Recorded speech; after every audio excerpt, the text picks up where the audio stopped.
This is Today in St. Louis, focused on you. You're waking up to a live look along 6440. Our photojournalist Stephen Turner right now is going west in Ladue. We are storm tracking this morning. We're in storm alert right now. Good morning to you. It is Sunday, May 26th. I'm Travis Cummings. And I'm Mercedes McKay. Thanks so much for waking up with us on this Sunday. It's been a busy morning. Yes, as Travis mentioned, we're waking up in a storm alert this morning. Meteorologist Tracy Hinson has been tracking severe storms all night long. Tracy, you've been here since 2 a.m. Chief Meteorologist Scott Connell is here as well. But it's looking a little better than y'all expected right now for this morning, correct? Definitely. So we had this line of storms that looked like it had the potential to come our way. It did dive further down to the south. This broad area, though, we did have a few severe thunderstorm warnings with the possibility of a few brief tornadoes.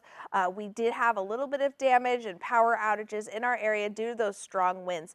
This radar loop, I think it's a little bit fun here. So it's roughly a 4-hour loop, and you can almost calculate how fast those storms were going based on the speed you drive along Interstate 70 going from Kansas City to St. Louis. So 3.5 hours, roughly, those storms were going at about 60 miles an hour. So just about as fast as you drive along Interstate 70 to make your way from Kansas City into St. Louis. Right now, there are a few flash flood warnings up for areas further down to our south. Right now, none of our areas, none of our counties are under severe thunderstorm warnings.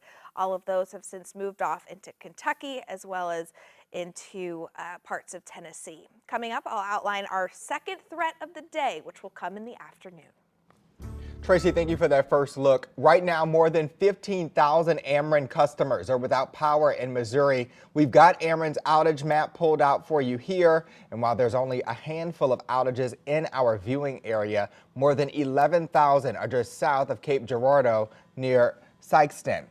Tracy and our entire Weather First team will continue tracking these storms throughout the day.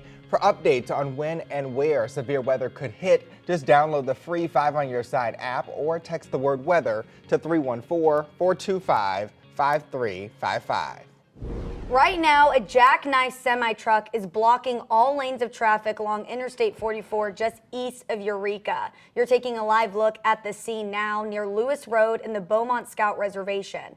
The Eureka Fire Department says 2 people are injured and on their way to the hospital. It happened between 7 and 7:30 this morning. Right now, we're working to learn more information.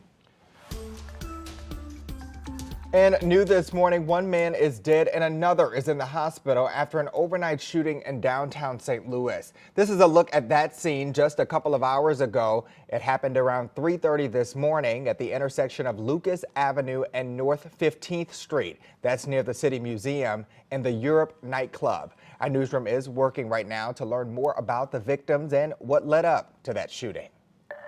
And this morning, we're learning more about the victims of a deadly crash in South St. Louis County. A mother and her 2 daughters were killed Friday morning after crashing into a truck. It happened on the first day of the girls' summer break. Yeah, and this morning, our Annie Krall shows us the memorial honoring their lives. We love you, girls. Saturday afternoon, family and friends gathered at Lee May Park for a balloon release to remember 2 young girls and their mother. Michelle Yeager and her daughters, Natalie and Kenzie Brooks, died Friday morning in South St. Louis County on Interstate 270. According to Corporal Dallas Thompson with the Missouri State Highway Patrol, a truck driver pulled over near the I-55 ramp because he thought his load was coming loose.